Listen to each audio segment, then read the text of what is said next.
Tarek Obrou, est-ce que c'est difficile pour un imam dont on connaît les convictions régulièrement répétées de vouloir vivre un islam de France apaisé, est-ce que c'est difficile pour lui de dire en même temps la foi que j'essaye de faire vivre, par définition, elle souhaite pouvoir accueillir le plus grand nombre de gens concernés. Alors voilà, comment faire cohabiter les deux? Vous comprenez le sens de ma question? Oui, très bien. L'islam comme le christianisme est Absolument. une religion missionnaire d'une certaine manière, universaliste.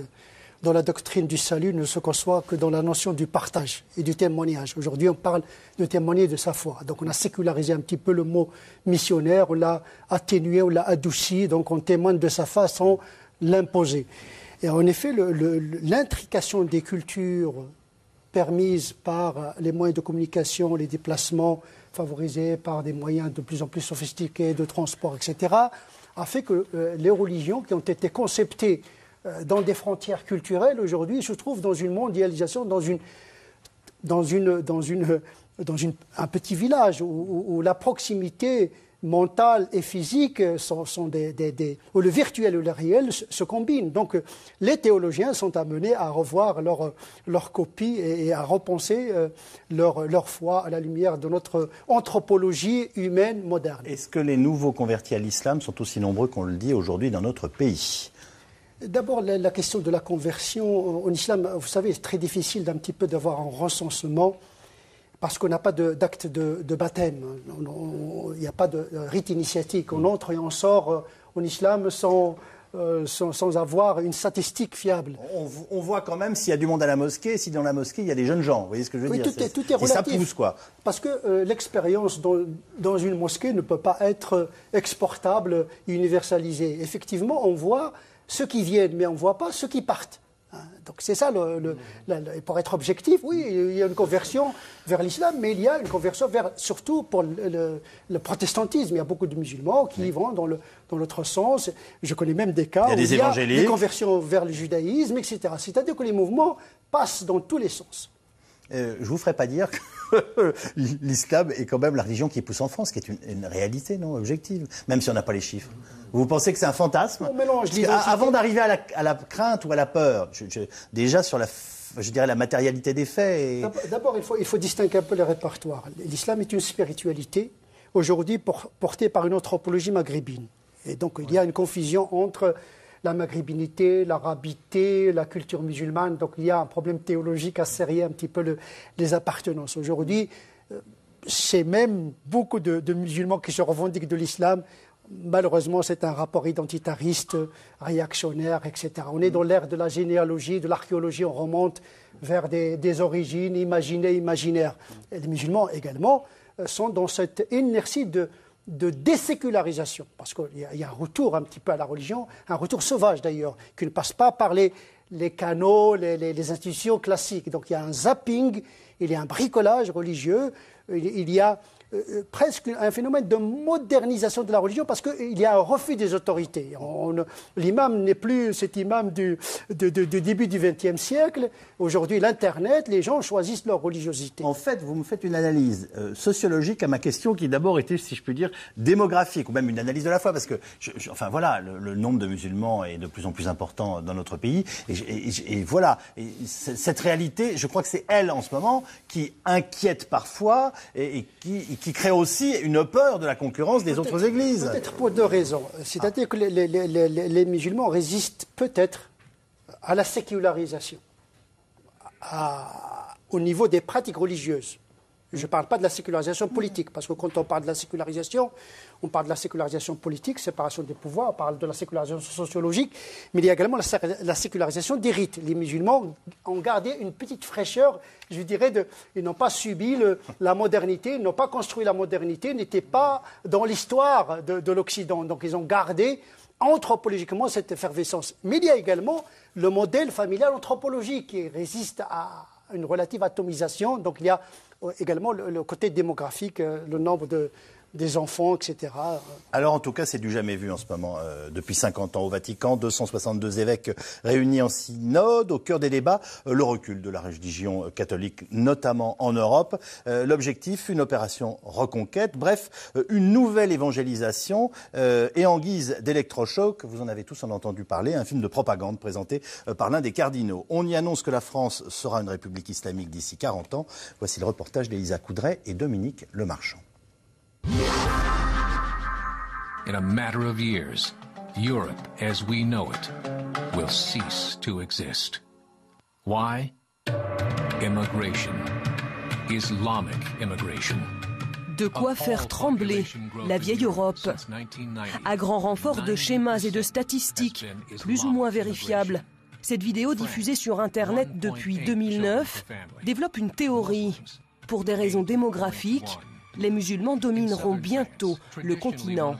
By 2027, 1 in 5 Frenchmen will be Muslim. In just 39 years, France will be an Islamic republic. Une vidéo anonyme, mais d'inspiration évangélique. This is a call to action.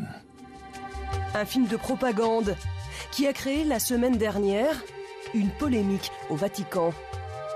En plein synode sur la nouvelle évangélisation, c'est un cardinal ghanéen, Peter Turkson, proche de Benoît XVI, qui l'a diffusé.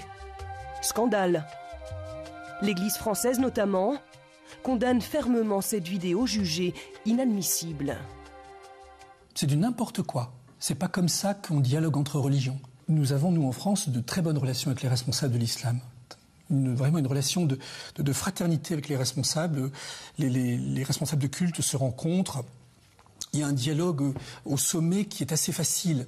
C'est moins évident parfois localement pour telle ou telle raison, liée à la peur de l'autre, l'appréhension de l'autre. Mais c'est vraiment pas par un document comme ça qu'on peut résoudre ces questions. Et vraiment, quand le cardinal Torrent, délégué du pape à l'islam, réagit vivement, je fais totalement mienne sa réaction. C'est vraiment un document inadmissible. Depuis, le cardinal Turkson s'est excusé. Mais l'affaire révèle un profond malaise au sein de l'Église. Les hauts dignitaires du synode s'interrogent, et bien au-delà de la polémique du rapport à l'islam. Crise des vocations, recul de la foi. En Europe, la perte de vitesse de la religion catholique inquiète. C'est comme si un tsunami de sécularisme avait simplement déferlé à travers le monde occidental. Et il est devenu de plus en plus clair qu'en passant, il a arraché sur son passage toutes les structures qui sont le reflet de la culture occidentale, de l'empreinte chrétienne, de notre compréhension de la vie. Et l'Église a bien l'intention de réagir. C'est d'ailleurs la raison d'être du synode. 262 évêques réunis pendant 3 semaines, du jamais vu depuis 50 ans. C'est que le défi est de taille. On n'est plus dans la situation où on a des paroissiens qui se sont échappés. On est dans la situation où on a des interlocuteurs, des contemporains, des concitoyens pour qui le christianisme est quelque chose de tout à fait étranger.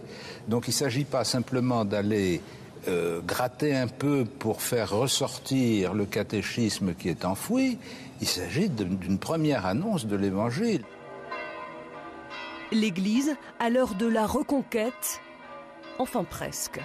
Je trouve que la notion de conquête, c'est tout de suite connoté, ça fait très mal, ça fait très agressif.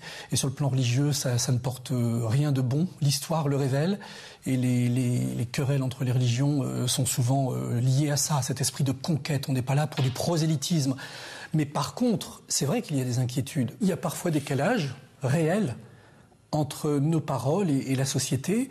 Nous manquons parfois de simplicité, de pédagogie, nous ne sommes pas assez audibles, nous avons énormément de choses à revoir dans notre façon de dire l'Évangile. Moi, je crois que le Christ était exemplaire de simplicité, de proximité. Elle nous manque parfois. Nos institutions sont parfois trop lourdes. Il y a certainement plein de choses à revoir. Un mea culpa, peut-être. Reste que l'Église a pour habitude de prendre son temps. Le synode s'achèvera le 28 octobre prochain. Ses conclusions ne seront pas diffusées avant plusieurs mois.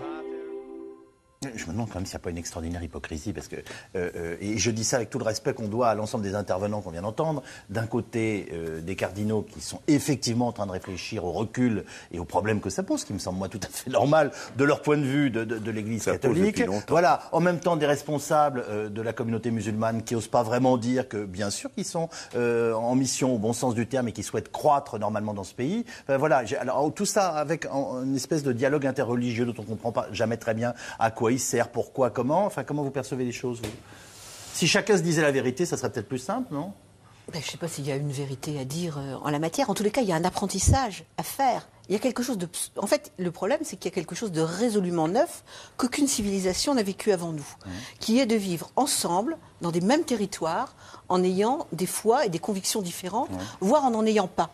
Et il faut qu'on apprenne à vivre ensemble. C'est un apprentissage formidable. Et donc, d'une certaine façon, c'est une aventure très intéressante, où les gens, nous devons réfléchir ensemble, nous devons parler, vous nous invitez à le faire, et c'est une excellente chose.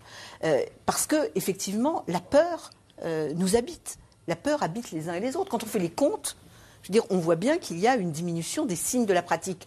Et finalement, quand on regarde la pratique en islam, elle n'est pas phénoménalement plus élevée que la pratique dans le catholicisme.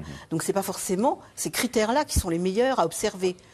En revanche, il y a des vraies questions qui se posent, qui est qu'est-ce qui se passe si dans un pays comme le nôtre, la trace chrétienne disparaît ? Ça, c'est une autre forme de question. Et qui là concerne tout le monde, y compris ceux qui ne sont pas chrétiens. Alors j'avais une question de téléspectateur qui était la suivante. Pourquoi une France à majorité musulmane, à très long terme, serait-elle impossible alors que l'islam ne cesse de progresser ? Hervé Lebras. Alors c'est une vieille histoire. Déjà en 1985, le Figaro Magazine avait fait la une et un très long article avec le titre « Serons-nous musulmans dans 30 ans ?» donc en 2015.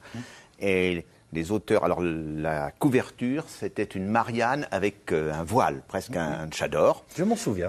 Vous vous souvenez de cela.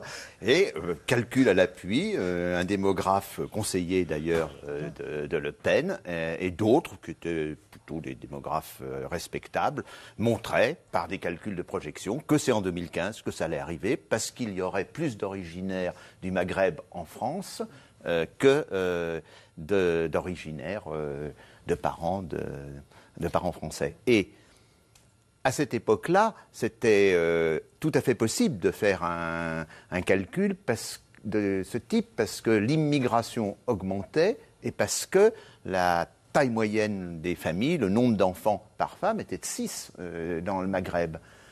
Qu'on refasse la même histoire 30 ans après est délirant, carrément, puisque désormais... par exemple, en Tunisie, la fécondité est plus faible qu'en France. Vous avez bien compris que ce n'est pas le Figaro Magazine, c'est le Vatican, en l'occurrence, qui pose ces questions. Oui, avec des réflexes très ambigus des uns et des autres. C'est pas clair qui est à l'origine de cela, un.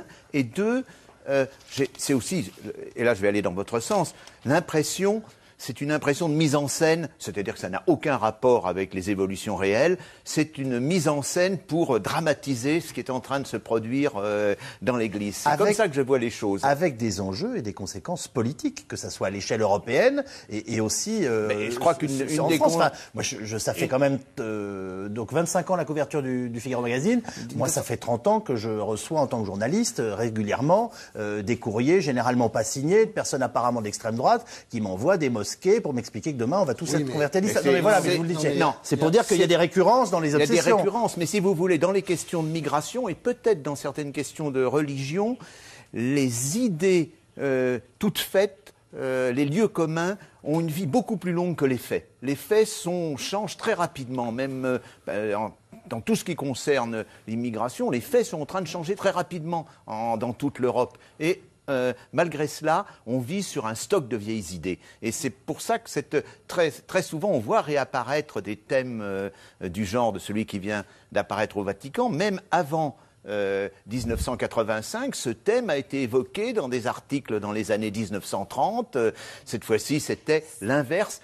On craignait que les Polonais, en arrivant en France, renforcent l'Église catholique parce qu'ils venaient avec leurs prêtres.